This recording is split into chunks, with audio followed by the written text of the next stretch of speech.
Today I'm going to show you how to make this super cute towel holder. Essentially, it goes over a knob on the cabinet instead of an appliance handle, and the towel goes through this wooden ring. I think it is really cute, and it keeps your towel from dragging the floor when you open the appliance. I really like this style for our house, and I wanted to show you. They make really cute gifts. If you see here, I got these towels from, I think, the dollar store, maybe Walmart, but they're really cute, and they make really cute stocking stuffers.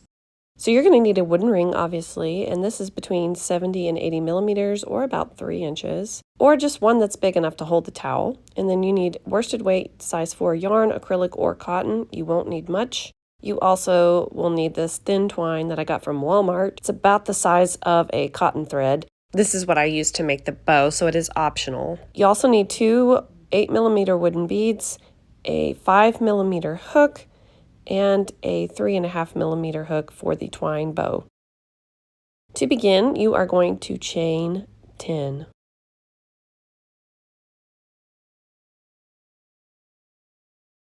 Now, this chain needs to be able to fit over the knob. So we're going to slip stitch into that first chain we made to form a ring, and you may want to test it out on your knob before moving further to make sure it slides over the knob. If it doesn't, that's your sign that you need to go up in a hook size before moving any further. So we're going to chain 1, and we're going to work into the ring. We're going to make 20 half double crochet inside the ring, and that beginning chain will not count as a stitch. Because this is such a short project, I did not fast forward much, so I do work these 20 half doubles on camera.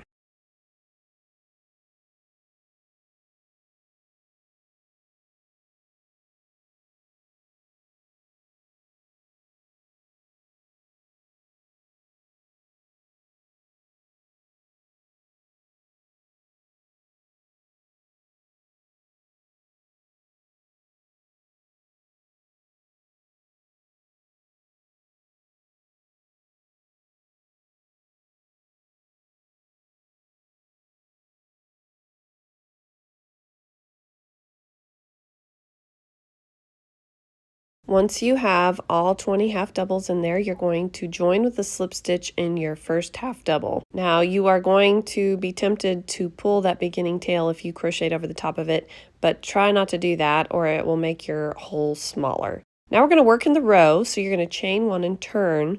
In that very first stitch, we're going to put 2 half double crochet. Technically, it might be the slip stitch that you joined with. It really does not matter.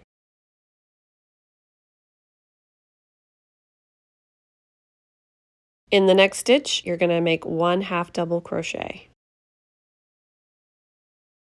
You're going to make 2 half double in the next, and 1 half double in the next stitch.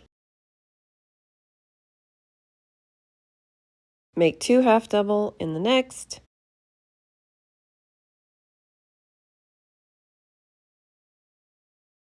and 1 half double in the last stitch of this row.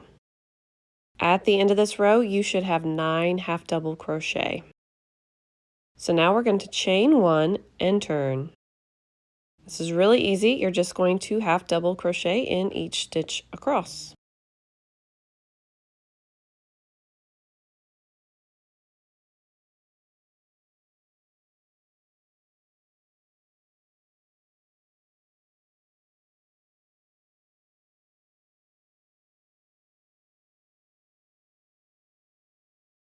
And of course, you should still only have 9 half doubles at the end of this row.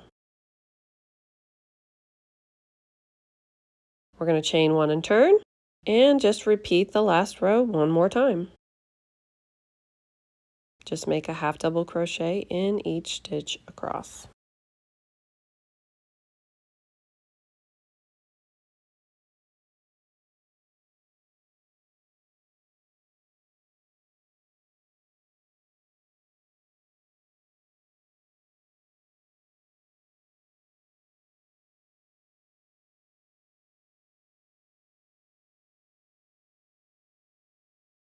Now we're going to add the wooden ring. So you're going to chain 1 and turn, And you're going to go through your stitches first. So we'll go through our stitch first with our hook and then through the wooden ring. So you're going to place the wooden ring behind your work. So we're going to put 2 single crochet in the very first stitch of the row. So you're going through the stitch, then through the ring, and then yarn over and pull up a tall loop, and then yarn over and draw through 2 loops. That completes 1 single crochet. Insert your hook into the stitch and through the ring, yarn over, pull up a tall loop, yarn over, draw through both loops on your hook, and that's 2. So now we're going to put 1 single crochet through the next stitch, and 2 in the next. Essentially, we are increasing in every other stitch of this row, and at the end of the row, your last stitch should be an increase.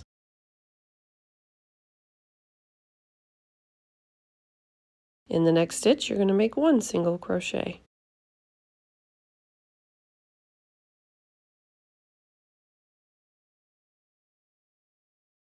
Increase in the next stitch.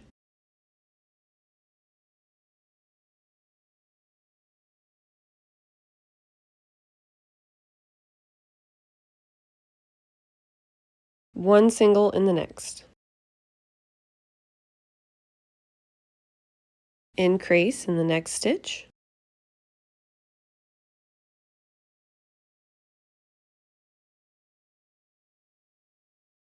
One single in the next.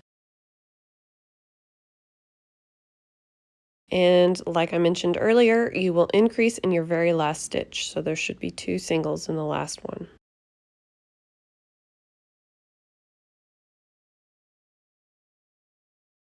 Now you could leave your work just like this, but I like to add a little pizzazz, so I'm going to add some detail around the body of the piece. So we're just going to chain 2 and slip stitch into the first row, like the side of the row. Chain 2, slip stitch into the side of the next row.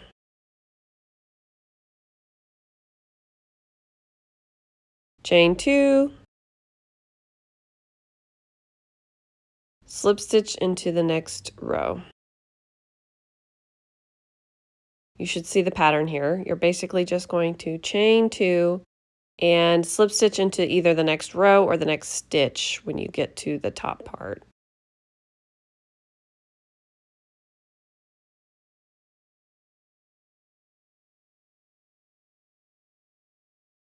So you're just going to repeat that all the way to the other end.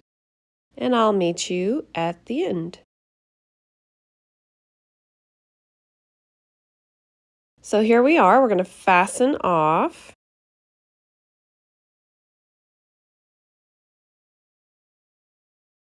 And I do recommend using the invisible joining method. It's not necessary, but it does make it look a lot better. So you're going to thread your yarn needle onto the tail and go under the 2 loops of the first single crochet down there. And then you're going to go back into the chain that you just made at the top. Again, this is not necessary, so don't sweat it if you're not understanding. And then you're just going to weave this tail in really, really well. And you're just going to pull gently on the piece to line up the stitches.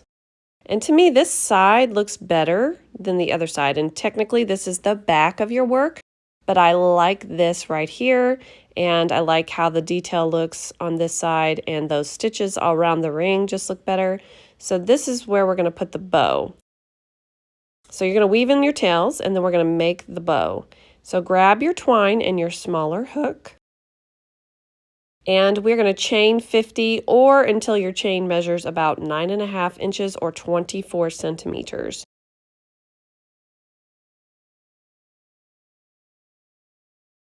So I am going to skip through this. You don't need to see me chain 50. So once you get your chain of 50, I will meet you at the end.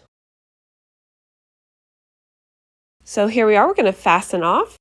I do leave myself a little bit of tail because I thread the beads on to these tails. It's just easier. And then you're going to want to stretch out your chain so it doesn't curl. So I really pull hard. And then I thread my tail onto my yarn needle, and we're going to place the bow somewhere in the middle right through here. So I'm going behind like 2 stitches right here. It's not super imperative that you do it exactly the same, just try to get it in the middle. And then you're going to grab one wooden bead and place it on one end. Slide it up your chain and then make a knot at the bottom of your chain.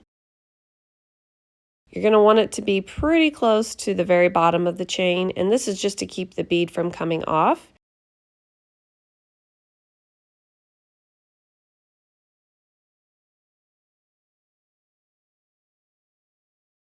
And you're just going to repeat that to the other side.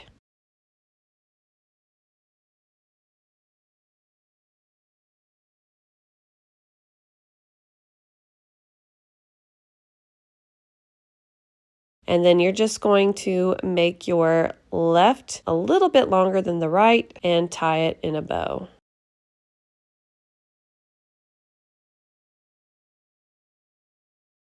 I do recommend that you hot glue the bow once you get it how you want it, but I don't show that on camera.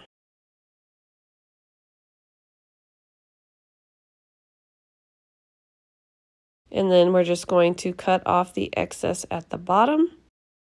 And that is it. You are done. I hope that you enjoyed this tutorial today. If you did, please give it a thumbs up. And if you haven't already, please subscribe to my YouTube channel. Thank you so much for watching.